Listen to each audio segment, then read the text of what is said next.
Ahora que tenemos imágenes concretas del remake de Crash Bandicoot, he de decir que no existe un mejor momento que este para echarle la vista atrás y revisar este clásico, y de paso ver cómo lo han tratado los años.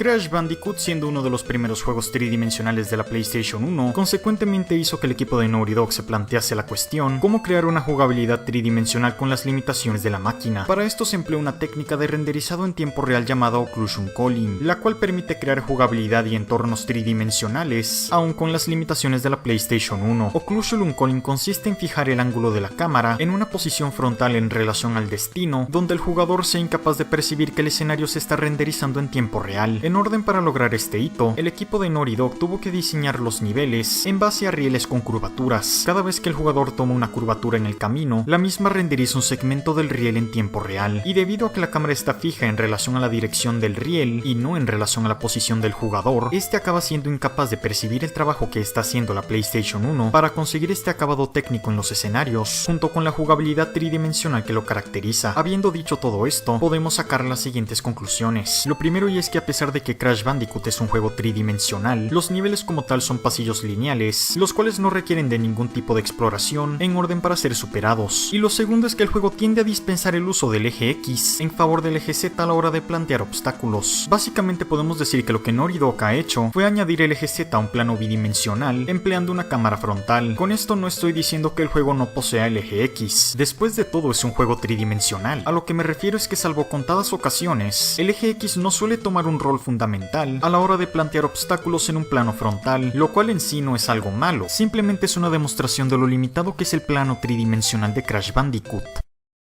Crash Bandicoot empieza y el juego empieza, así sin más, sin ninguna pretensión de contar una historia. Es un videojuego y al fin y al cabo lo que quiere es que juguemos y nos divirtamos. Este es el personaje que vas a controlar, este el camino que vas a seguir y estos son obstáculos a superar. Esperamos que te la pases muy bien, campeón. Si nos quedamos mucho tiempo en la pantalla de inicio, el juego disparará una cinemática que sirve más para establecer roles y objetivos que cualquier otra cosa que se nos pueda ocurrir. No hay mucho que decir sobre el primer nivel, más allá de que funciona como un tutorial mecánico, puesto que en lugar de desafiar al jugador, el objetivo es motivarlo a experimentar con los distintos botones del control, y los obstáculos son reiterativamente fáciles, con la finalidad de darle al jugador un momento para que se sienta cómodo con las físicas del juego. No hay mucho más que decir sobre este nivel, más allá del hecho de que el jugador eventualmente será puesto en una situación que solo puede ser resuelta aplicando una de las dos mecánicas que posee el personaje de Crash Bandicoot. Haciendo a un lado la movilidad en relación a los distintos ejes, Crash Bandicoot solo puede saltar y realizar un ataque giratorio, cada acción asignada a un botón frontal distinto. Antes de pasar a analizar el siguiente nivel, quiero aclarar unos cuantos detalles en relación a las mecánicas. El primero es que es posible aumentar la longitud de los saltos y los rebotes al mantener presionado el botón X.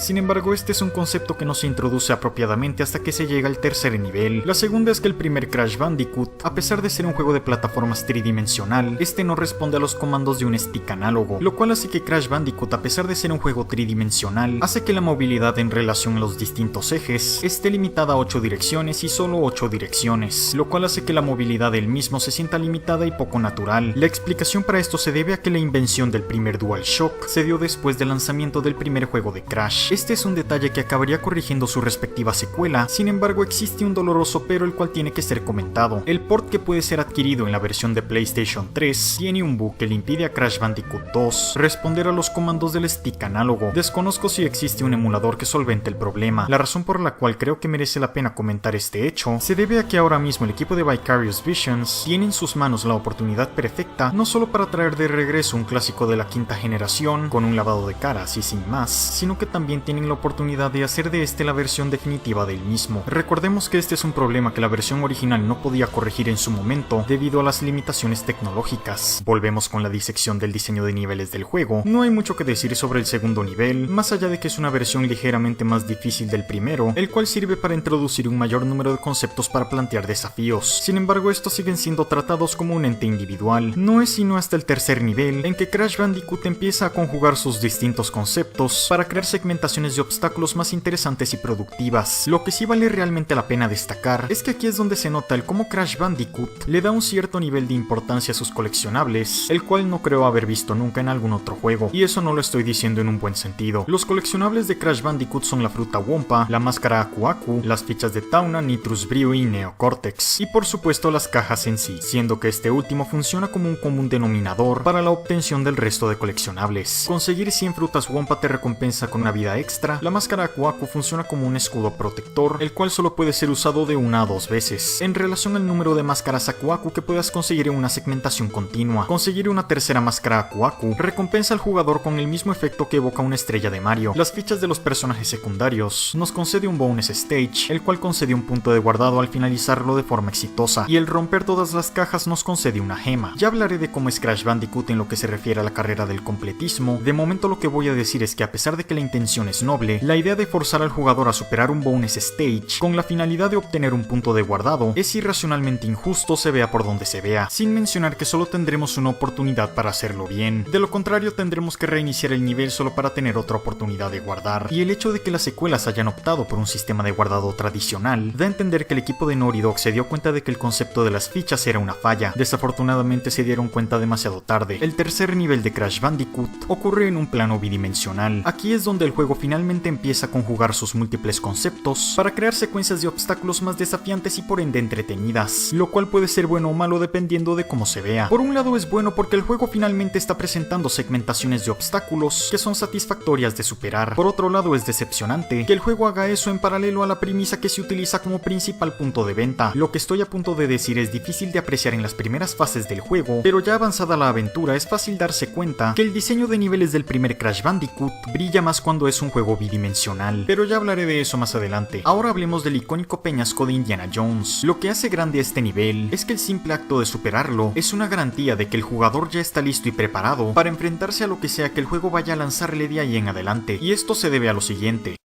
Los primeros 2 niveles sirven para introducir mecánicas al jugador, además de darle una razonable cantidad de tiempo para que éste se sienta cómodo con las físicas del juego. El tercer nivel es una demostración de lo creativo que puede ponerse el juego a la hora de plantear desafíos que hagan al jugador explotar las mecánicas de diversas formas, en orden para superar esos múltiples obstáculos. El cuarto nivel, por otra parte, lo que hace es poner a prueba las habilidades reflejas del jugador. Esto ocurre porque la adición del peñasco de Indiana Jones pone un elemento de presión sobre el jugador, el cual cronometriza las acciones del mismo. Si los 3 niveles previos al peñasco de Indiana Jones ponen al jugador en una situación donde puede tomarse todo el tiempo del mundo para plantear cómo superar el obstáculo, el pasar de eso a una situación donde el jugador tiene que tomar decisiones al instante y que al mismo tiempo el jugador sea capaz de superar ese segmento es el equivalente a hacer que el jugador se sienta como un speedrunner. Ahora que el jugador ha demostrado que puede superar obstáculos con un flujo de acción continuo, literalmente podemos decir que el juego ha dejado totalmente preparado al jugador para que éste se pueda enfrentar a todo lo que el juego le vaya a lanzar en lo que queda del transcurso de la aventura. Si los primeros 4 niveles fuesen uno solo, diría que Crash Bandicoot tiene el mejor nivel tutorial que se haya visto jamás en un videojuego. No hay más que decir sobre el nivel del peñasco de Indiana Jones, más allá de que es el único nivel de todo el juego que explota las posibilidades de la fruta Wumpa, más allá de ser un coleccionable arbitrario para obtener vidas extra, ya que aquí también se utiliza para telegrafiar los obstáculos en relación a la zona segura del trayecto. Un elemento vital del diseño de este nivel en particular si tomamos en cuenta que ahora la posición de la cámara está fija en relación al frente opuesto del destino. Upstream es el último de los primeros niveles de Crash Bandicoot en emplear un cambio en relación a la posición de la cámara, siendo que ahora tenemos una perspectiva de arriba abajo casi isométrica. La razón de esto se debe a que el agua de Upstream cubre un mayor porcentaje del riel que marca la trayectoria del nivel, reduciendo las zonas seguras del mismo a pequeñas y delgadas plataformas, de modo que es más importante el fijar la cámara en una posición donde el jugador pueda ver con exactitud cuál es la posición de Crash Bandicoot en relación a la zona segura de la plataforma. Los niveles que utilizan este ángulo de cámara suelen ser más exigentes en lo que se refiere a saltos de precisión, y es lo más lejos que lleva Crash Bandicoot el eje X en lo que se refiere al planteamiento de superar desafíos. Habiendo superado ese nivel, el juego nos pondrá ante un jefe, el cual es tan ridículamente fácil que ni siquiera vale la pena hablar de él. De hecho, solo hay 2 jefes de los cuales realmente vale la pena hacer un paréntesis, porque en lo que se refiere a jefes, Crash Bandicoot tiene al típico jefe de videojuego, el cual ejecuta una cadena de acciones, y este solo podrá ser atacado una vez que la finaliza, cosa que también va a remarcar con una animación de pausa. Es casi como si el jefe te estuviese diciendo que ya puedes atacarlo. Puedes decir que Reperru es la excepción a la regla, pero en general el principio de la reiteratividad de la cadena de acciones sigue siendo el mismo. Pero antes de hablar de esos jefes, hay que comentar la cabalgata del jabalí, que es con distancia el peor segmento del juego. La razón de esto es porque el juego está poniendo al jugador en una situación donde este tiene que aprender una nueva mecánica con su propia física de saltos, sin mencionar que las curvaturas de riel de estos niveles, porque son 2 y menos mal que solo uno es obligatorio para para pasar el juego están tan pronunciadas que hace que sea imposible telegrafiar los obstáculos de forma apropiada. Todo lo que acabo de comentar es el diseño base de Crash Bandicoot. El resto del juego lo que hace es rotar entre los distintos conceptos de la mentalidad base de los primeros 5 niveles del mismo, y ya que el juego constantemente presenta nuevos conceptos para plantear obstáculos, Crash Bandicoot logra exitosamente el nunca sentirse repetitivo. Habiendo explicado cómo es la base del diseño de Crash Bandicoot, pasaré a comentar los detalles que más llamaron mi atención.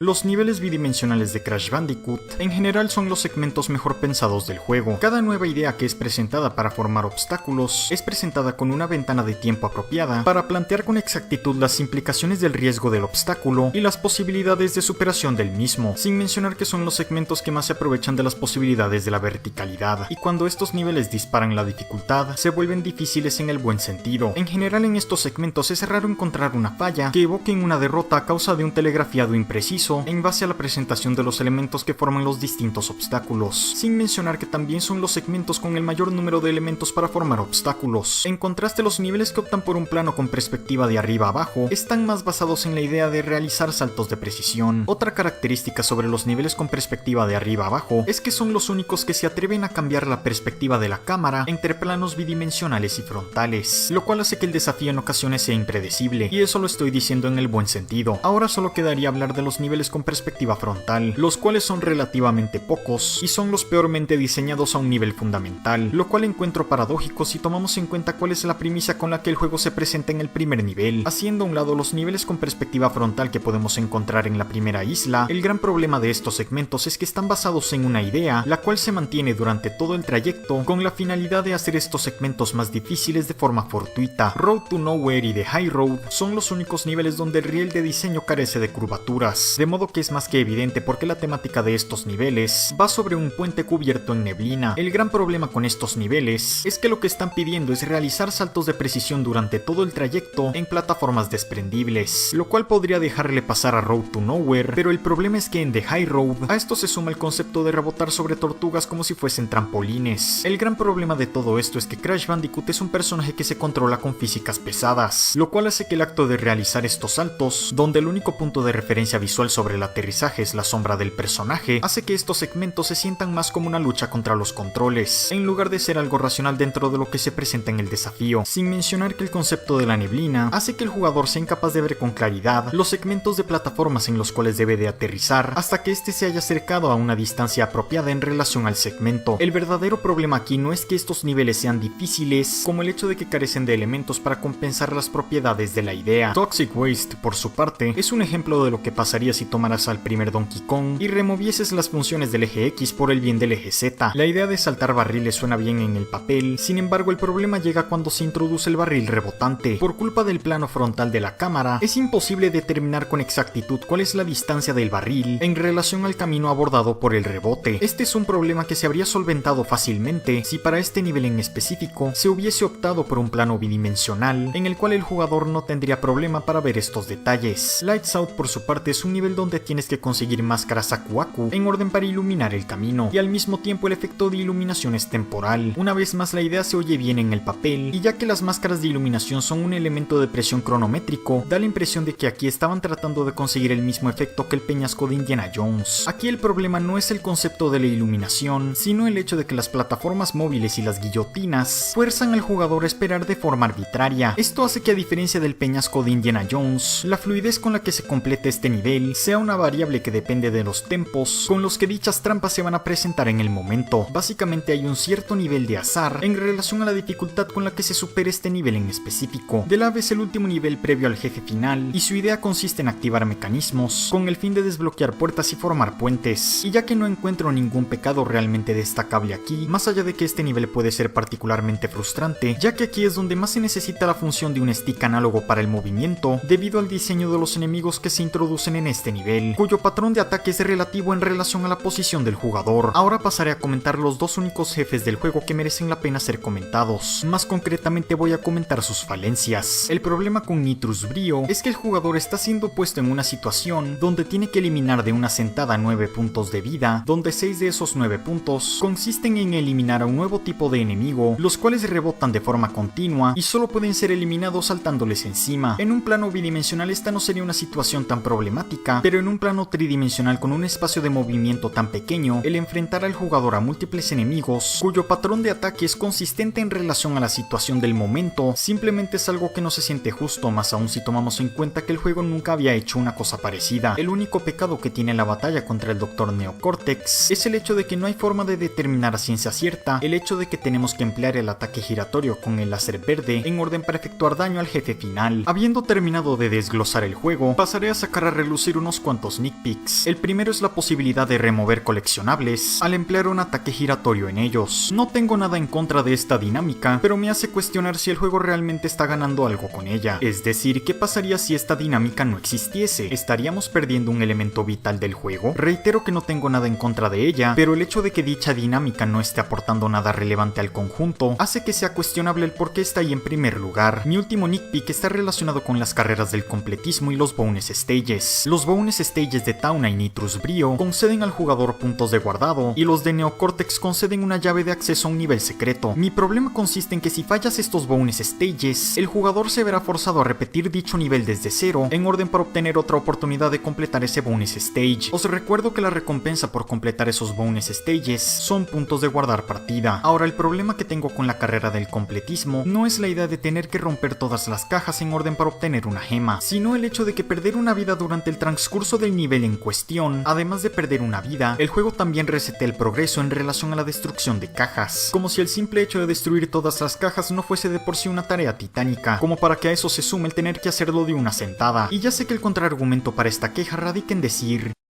no es necesario romper todas las cajas en orden para terminar el juego. El problema con ese contraargumento es que está impidiendo la posibilidad de hacer un análisis detallado de dicho juego en cuestión. Básicamente esto significa que la utilidad de dicho contraargumento solo funciona para favorecer la perspectiva del jugador promedio.